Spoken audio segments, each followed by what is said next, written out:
Hey guys, good morning. Happy Tuesday. It's Daryl here. It's 8 a.m. here in Connecticut on the East Coast, and this is going to be a good video. It's going to be right from my heart, straight from my heart. It's something I feel very strongly about. Just came together. Stick with me here. All right. I was in the middle of my workout. I could hear my phone pinging, and it meant there was a lot of comments going on. It was on my Facebook page. There was a lot of notifications, and I went to look to see what it was about. And it was from a public forum, a group that I belong to on Facebook, a city near here, not the city I live in, but the city that I went to for my recovery, to the hospital and to the MAT center, medically assisted treatment center I went to, were all in this city. And I've occasionally seen panhandlers, quite often, in front of two different places, two different box stores there. So all this pinging on Facebook was at this group site. What started it all was a question: Is it illegal for these panhandlers in front of this store, a store we all know, a big retail box store, we all know it, and a big retail grocery store? Is it illegal? And the responses to this were almost divided 50-50, but the 50% of them were scary responses. So one of them was in all capitals. Arrest these dirty criminals. Arrest these dirty criminals. Another comment had one. It was a link to the Christian Monitor, Christian Science Monitor, Christian Monitor. And the whole article says that panhandlers make over $200,000 a year. In other words, it was an article from this far right leaning bias article.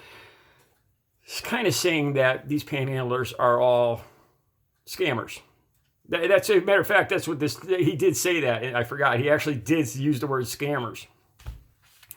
I overwhelmingly saw anger, violence, threats of arrest, threats of worse, as responses.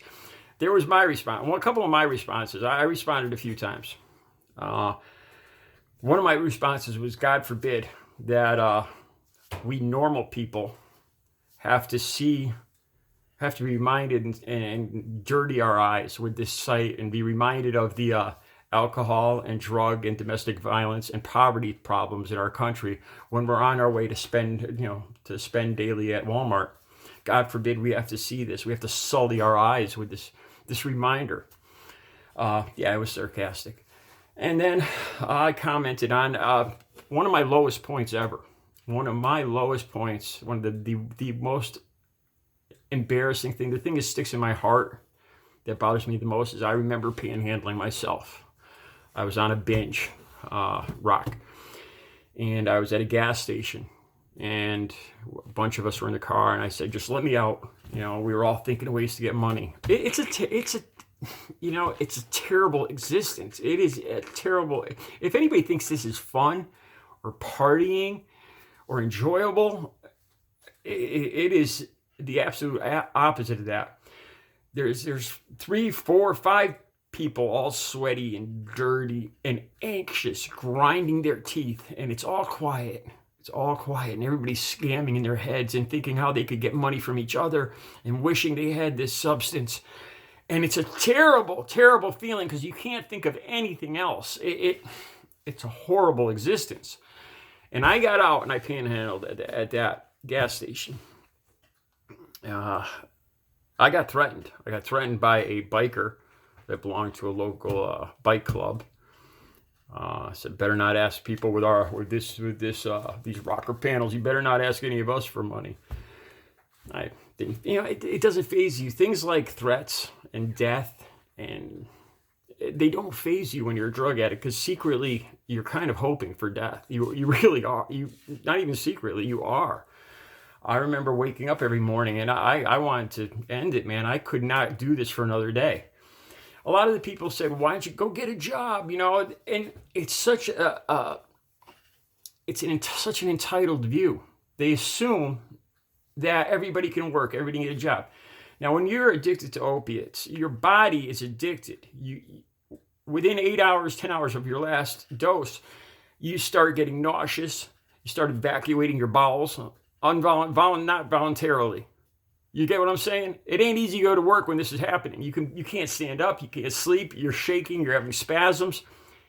You can't go to work once this happens. Think about people that didn't even realize the danger they were in when they started to take Oxycontins. And it happens, and they get addicted to these pills. And before they know it, they're physically addicted.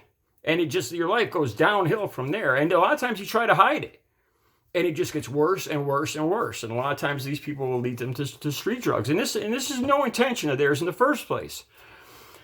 There's no way you can get to work. The only thing you can do is get into recovery or continue using or go to jail or die. Those are your options. That's it. A lot of these people, a lot of Trump supporters and conservatives had this attitude that, well, I have to work. Why shouldn't you? Why should I? Why should anybody give you free money? And I can never relate to that. I always look at people like that as unhappy. You know how I talk about, it just appears to me that a lot of people that supported Donald Trump didn't seem happy with their jobs, didn't seem happy with their normal lives. They always looked at everybody else like if I have to do this, then so do you. The life I lead right now, I wish everybody could enjoy it, man. I love creating my art. I love using my creative talent to make money every day. I enjoy working. I love working. I love being someplace at one time, at a specific time. I love my coworkers. I don't look at it as punishment. And it really comes off that way to me when these, like a lot of the people that support Donald Trump look at it like, well, I have to go to work. I have to get up every day. So should you. I have to sweat and labor and get up and blah, blah, blah. And it's really a privilege when you think about it, that you're hired, you have a job, you have somebody that pays you for your talent. That's a privilege, man. That's great. You shouldn't look at it as, well, geez, if I have to, it's like a punishment. Like if I have to do this, so should you. This guy shouldn't get away with not doing this. We have to do it. You see what I'm saying here? And it's just a negative way to look at life. And a lot of times I feel bad for these people. I don't know if they're just in the wrong vocation.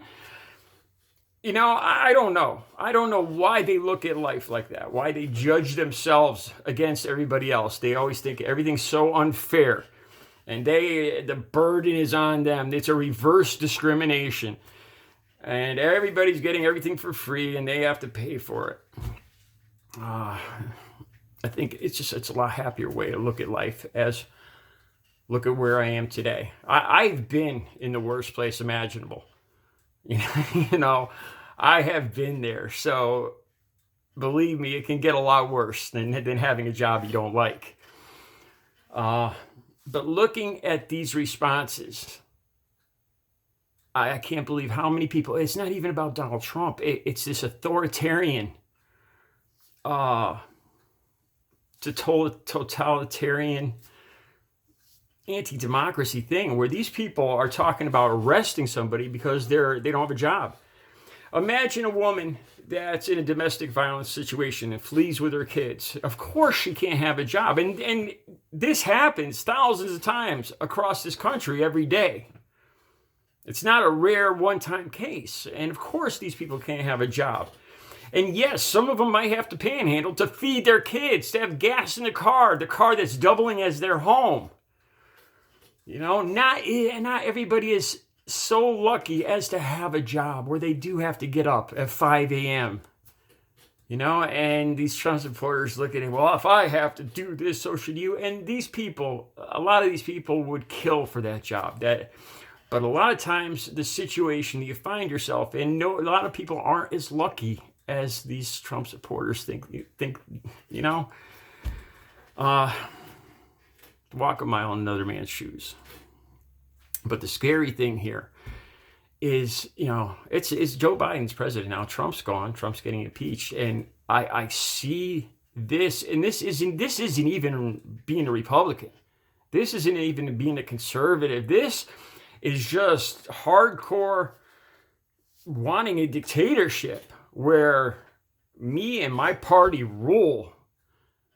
And if you don't agree with me, or you go to jail. A lot of these people were talking about making it illegal to not have money, to be in poverty.